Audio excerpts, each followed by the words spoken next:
Hi, good afternoon. Welcome to another edition of the Uplift with Vision. I'm Reverend Patti Paris. I'm welcoming you in right here, right now. We are going to pray in and then we're going to chat. So get comfortable in your seat. Here we go. Giving great thanks for this day, for everything that is in it, for the miracle that is life. Knowing that God is all there is. God is the center, which has no circumference.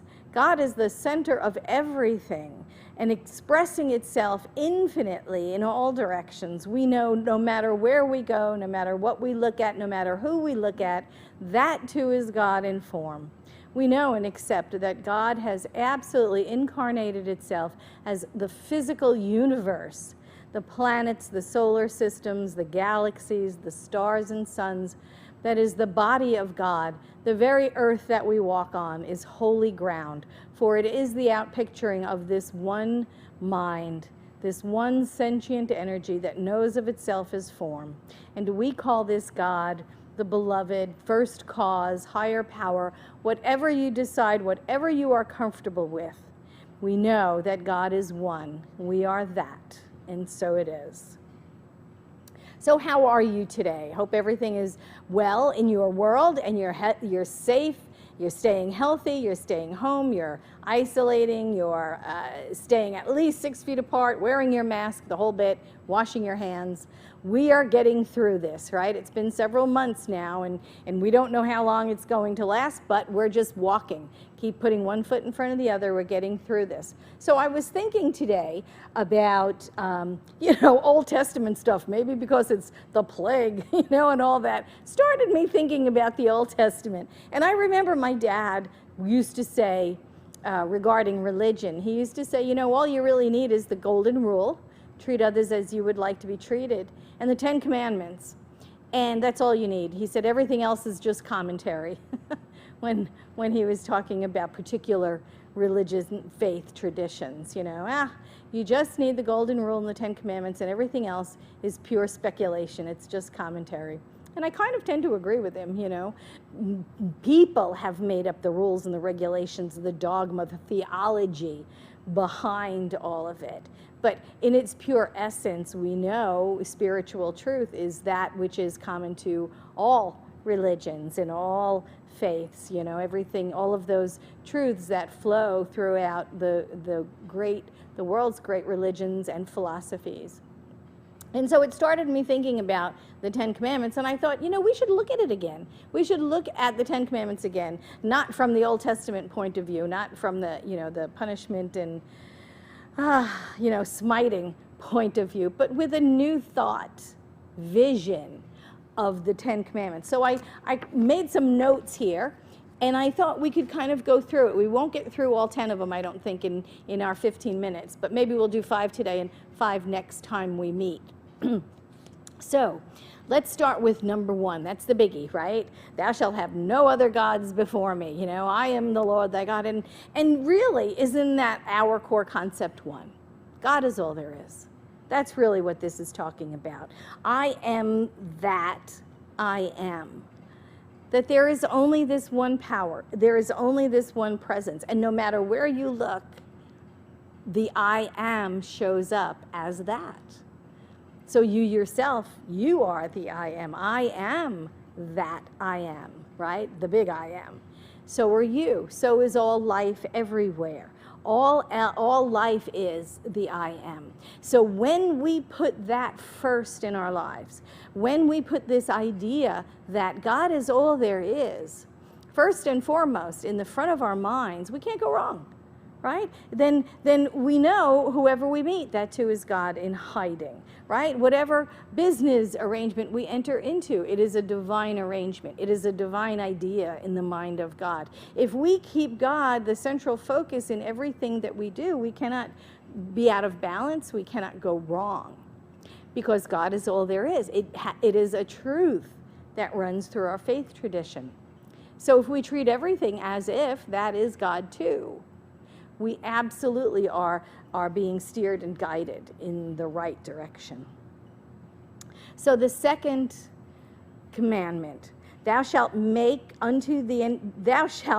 make unto thee any graven image or any likeness of anything that is in heaven above, or that is in earth beneath, or that is in the water of the earth. Thou shalt not bow down thyself to them or serve them. Okay? So this is about creating something other than God, more important in our lives than spirit. So it's basically reiterating what number 1 says. Number 1, God's all there is. Number 2, don't forget, God's all there is. We're told not to set up any graven images. But these images can be mental. They may not be physical. They're not golden calves all the time. Sometimes they're mental images. Sometimes when we're putting something else ahead of our meditation practice, when we put something else ahead of our prayer practice, we are really violating this second commandment, right? These are false beliefs. Really, we're addressing false beliefs here. When we place anything before spirit, in our lives, in our thoughts, in our deeds, right? Those are false beliefs. And they can be the source of a lot of our problems, right? When we begin to chase money, it leads to heartbreak, doesn't it? Because we're not putting spirit first. When we are choosing our vocation or career, what is the most important thing? To put spirit first. How can I serve? How can I best be used? All of these things. If we are putting something else in front of spirit, then we wind up going astray. So that's what this is about. Thou shalt not have any graven images. Thou shalt not have anything that is anything man-made, anything that is placed is a higher importance than our spiritual practice, than our prayer, than our meditation. And what about number 3? Thou shalt not take the name of the Lord in vain. Well, if you think about the name, you think about it in the Bible, the reference to the name is the nature, right? Do we believe in the nature of things? Because name and nature are the same thing in the Bible, right? So we're talking about, do we accept this only on an intellectual level? Since the law is strictly impersonal, we receive the extent of our belief. So we don't want to be misnaming things because the law will never hold us guiltless, right? What does Ernest Holmes say? The law is no respecter of persons. So what we claim, what we name, and what we claim, we must be accountable to. We will be accountable to. We must believe in the nature of spirit. And what is that nature? All good, all love, all joy, all abundance, all wisdom and harmony. All of those qualities of God, those are natures of God. And so we begin there. We begin there, and we don't attribute any false beliefs or any limiting qualities to the nature of God, which is without limit. So we never take the name in vain, which means we never limit. We never put the reins on God. We cannot hold it back. We must not hold it back in its scope, in its glory, in its beauty, in its wisdom, in and as and around our lives. And that leads us to number 4. Remember the Sabbath to keep it holy. Now, this is really important.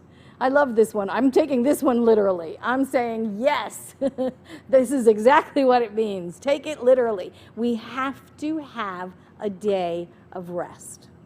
You know, all work and no play makes whoever a dull guy. What is it, Jack? I don't even remember the guy's name. Anyway, we must balance our lives.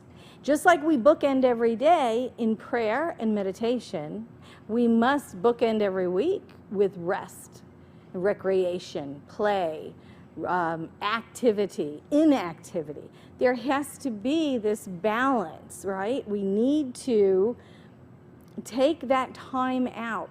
And it doesn't necessarily have to be a Sunday, right? I work on Sundays. It's not my day of rest. Might be yours.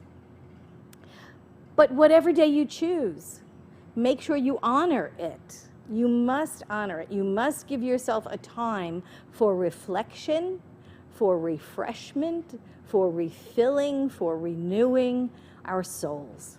Our souls need that time to simply be. Remember when we were kids and you used to lay on the grass maybe in the backyard or on a hill somewhere and just look up at the sky, and you'd watch the clouds go by, and you'd think of one looking like a horse or a spider or an octopus or whatever. We still have to have that time for ourselves, time for whimsy, time for creativity, time for absolute nothingness, just to think about nothing, to refresh, to renew, to refill. We absolutely need that. You know, and it's a time where we can, in our expansiveness, think about what's next. What is next in our life? But you can't do it if you're always at work, if you're always on the treadmill, if you're always performing, if you're always having to produce. You don't have that open and expansive time to just be with the divine creative power that is you.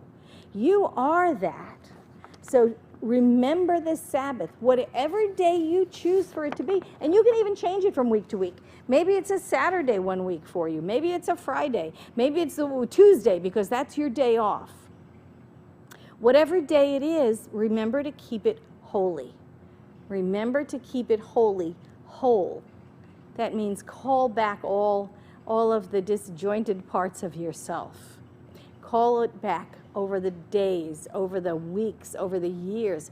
Call back all the fragmented pieces of yourself and to bring yourself into alignment once again. Take that time out for yourself. So important.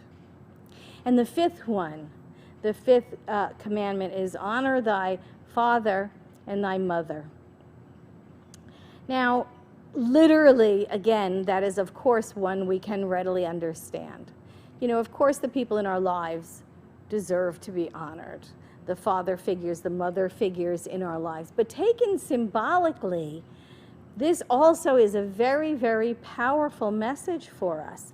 The father consciousness, right? The intellectual, if you can think of it as the top portion of the teaching symbol of science of mind, right? This is the intellectual consciousness. The mother represents the going within, the emotional, the feelingness of spirit. And working in combination, the two lead us to a balanced life. The word that directs us, and then that creative energy that develops something new in our lives. And really, it's about the mystical marriage, isn't it? And we all have that within us. We all have the divine feminine and the divine masculine within us.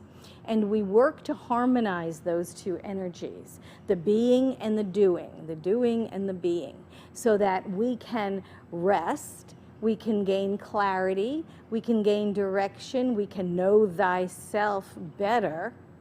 And then there is the doingness. Then we can achieve, we can go out and we can accomplish. That is that action. That's that archetypal father figure, the archetypal masculine, the one that goes out in a linear fashion and accomplishes and does. But we need both of them. So the honor thy father and thy mother within ourselves. The divine masculine, the divine feminine within ourselves, the different roles, the complementary aspects that they serve us within us. We need to honor that. We need to balance that. We need to let both of them have their way with us, right? That's the way it is. So those are the first 5. I want you to think about those. Think about maybe how you had heard of them when you were a child, how you read them, how you understood them, and now having taken this second look at them, what can they mean to you now as an adult? What can they mean to you now in the 21st century? How can you look at them again with new eyes and interpret them with new thought and new meaning. We'll talk about the next 5 next time we get together on another edition of the Uplift. But right now, let's pray out. I give great thanks for this wisdom. I give great thanks for the wisdom of Scripture, of inspirational writings over the millennium that teach us, that shine the light for us, that point us in a way. Just like the finger pointing to the moon, we know inspired writing points us to a place within us where all the answers already are, where all of the wisdom already resides. We are that. We know and accept the innermost God and the outermost God is one God. We know that there is one life. It is God's life. It is expressing itself as us. It is living its life through us and as us in the world. We are that which thou art. And giving great thanks for this time spent together, we call it good. We know it is all good because it is all God, and so it is. Thank you for joining me on this journey today. I will see you next time on another edition of the Uplift, From My Heart to Yours Vision. We know we are one. There is no separation. See you next time. Bye-bye.